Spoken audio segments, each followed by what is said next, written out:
Nah, kalau Pancasila akan diganti dengan ideologi yang tidak berketuhanan yang Maha Esa, maka bangkitlah semua umat Islam. Jadi Indonesia bisa merdeka oleh umat Islam. Kok 90% kok, ya kan? Umat Islam. Pasti dimobilisasi oleh para kiai. Kita bersatu semuanya. Jadilah negara. Di dalam negara pun setelah semuanya berhasil, belum ada tentaranya itu. Belum ada tentaranya. Begitu merdeka, sebagian kembali lagi, kiainya kembali lagi ke pesantren, ada yang ngajar lagi di sekolah Muhammadiyah, ada yang macam-macam. Tapi ada juga yang tinggal di tempat untuk menjaga, memelihara kemerdekaan. Udah jadi BKR, itulah boleh menjadi tentara. Jadi tentara asal usulnya dari umat Islam. Dari umat Islam. Udah pasti itu. Dari mana lagi? Nah, dalam konteks kedaulatan ini, para pejuang-pejuang tersebut, para ulama-ulama tersebut berpikir bahwa kita harus memelihara kemerdekaan ini, harus membuat rambu-rambu. Maka dibentuklah BPUPKI pada persiapan merumuskan kemerdekaan ini. Isinya kiai juga. Ada Kiai Wahid Hasyim, Kiai Agus Salim, Kiai Abdul Halim, Kiai Abdul Fattah, Kiai Maskur, Kiai Haji Mas Maskur, kemudian Kiai Haji A. Sanusi, dan komponen pemuda lainnya. Dengan kejiwaan, ingat nih, dengan kejiwaan, dengan nuansa kejiwaan bahwa saya dulu mengalami sebagai bangsa yang dijajah, sangat menyakitkan, sangat terhina. Kemudian saya berjuang mati-matian, saudara-saudara saya mengorbankan tenaga, pikiran, air mata, keringat, darah, bahkan nyawa. Saya tidak mau anak cucu saya mengalami hal seperti saya. Kira-kira benar nggak ya? Maka harus merumuskan itu. Nah, dalam merumuskan ini, pembukaan Undang-Undang Dasar 45 pun bahasanya adalah berkat rahmat Allah yang Maha Kuasa. Bahasa apa itu? Betapa nuansa kebatinannya, bahwa perjuangan semuanya itu adalah berkat rahmat dari Allah. Itu pembukaannya itu. Jadi sadar, disertai dengan keinginan luhur yang sampaikan tadi, keinginan luhur. Nah, jadi zaman sekarang ini jangan sok-sokan.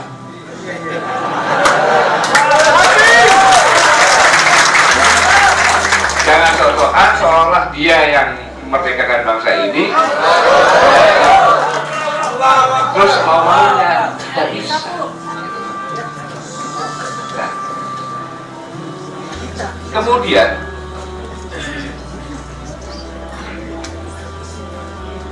jelas-jelas membuat suatu pagar konsensus nasional pada saat itu membuat sesuatu yang tidak akan luntur sampai kapanpun juga, yaitu Pancasila. Saya katakan bahwa Pancasila itu adalah hadiah umat Islam kepada Indonesia. Kita buktikannya, katakan tadi bahwa rakyat Indonesia ini adalah kesatria semuanya. Pada saat Pancasila dibuat, berubah namanya, bertambah kesatria yang patriot. Karena di dunia ini paling nggak sampai 5 negara yang mendirikan negara dengan memperjuangkan sendiri. Kita nggak dibantu sama siapa? Tidak dibantu oleh negara manapun juga, tidak. Memerdekakan sendiri, mengusir penjajah sendiri. Jadi kita seorang kesatria dan manusia patriot. Maka umat Islam menaungi umat-umat agama lain. Saya ulangi, umat Islam melindungi, menaungi agama lainnya dengan membuat ketuhanan yang maha esa. Jangan lagi berubah lagi. Kita tinggal menikmati kok berubah itu kan.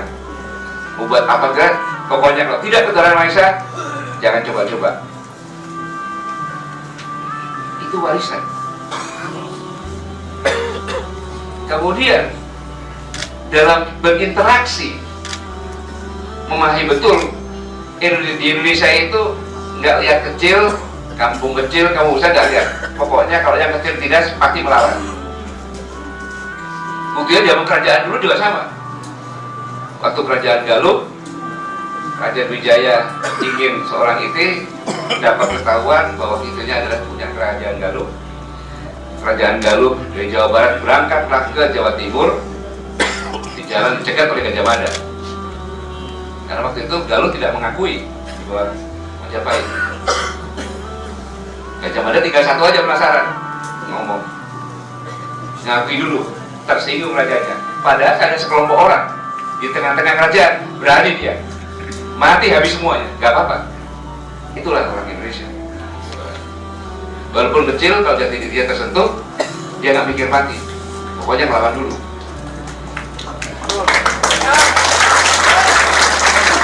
Dalam konteks ini, maka sesepuh-sesepuh kita dulu dalam berinteraksi, maka harus yang pertama adalah sila kedua dulu itu, memperlakukan manusia Indonesia dengan adil dan beradab. Selama kita melakukan itu adil dan beradab, nggak mungkin ada rame-rame di sini. Nggak mungkin. Nggak mungkin. Selama kita patuhi itu luar biasa. Dalam bernegara pun, karena berbeda-beda kulit, warna kulit, rambut, tempat, kemudian ekonomi segala macam, maka mengutamakan persatuan Indonesia. Yang ketiga, yang keempat, cara berdemokrasinya, berkumpul memutuskan sesuatu, indah sekali, yang saat ini masih dipakai dalam pemilihan ketua oleh dua kelompok akar Islam Indonesia, Muhammadiyah dan NU, masih digunakan. Sebenarnya itu musyawarah yang benar, demokrasi yang benar, yaitu dengan musyawarah mufakat. Rakyat dan yang dipimpin oleh hikmah kebijakan dalam permusyawaratan perwakilan, memberikan pemimpinnya untuk bermusyawarah mufakat. Kalau bermusyawarah mufakat, mengapa musyawarah mufakat? Karena tidak boleh orang Indonesia satupun sekecil apapun dikalahkan atau disalahkan. Kalau musyawarah mufakat, ada yang kalah nggak? Tak ada. Kita berempat, berlima mau makan sate, yang satunya mau sate Senayan, satunya sate Kemayoran, satunya sop kayak kambing, kan voting. Ya, saya nggak suka ini, tapi bayar. Tapi kalau musyawarah, udah begini lah baiknya sekarang kita pengajian. Yang sekarang kita makan sate Senayan. Nanti pengajian yang akan datang sop kayak kambing. Kalian setuju? Setuju. Ya sekarang mana duluan? Kan gitu. Gak ada dikalahkan. Tapi kalau voting pasti dikalahkan. Ini semua dibuat sedemikian rupa. Sebenarnya kalau diteliti, ya juga syariat Islam juga. Nah, kalau sila pertama 2, 3, 4 dilakukan dan konsisten, maka yang menjadi tujuan tercapai, mewujudkan keadilan sosial bagi seluruh rakyat Indonesia. Dan sudah terbukti sejak lahirnya sampai dengan sekarang, Pancasila bisa menjaga keutuhan negara kesatuan Republik Indonesia. Yang jaga siapa? Umat Islam. Manakala Pancasila akan diganti dengan ideologi yang tidak berketuhanan yang Maha Esa, maka bangkitlah semua umat Islam.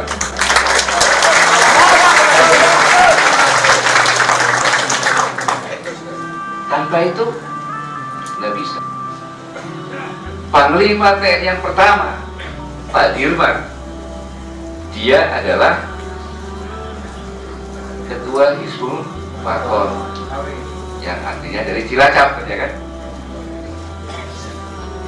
Sekolah di Peta, Bogor. Makanya kemarin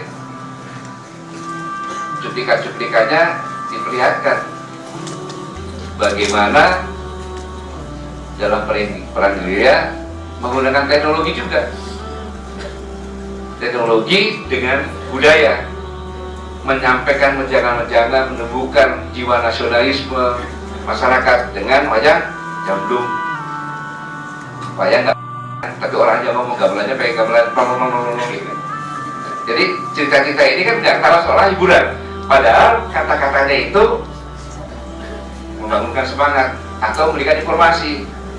Wah, tiba-tiba wayang menyatakan bahwa kenapa sekarang matahari terbalik, matahari seringnya kuali gitu kan. Oh, tapi itu padahal musuhnya itu datang dari arah sana.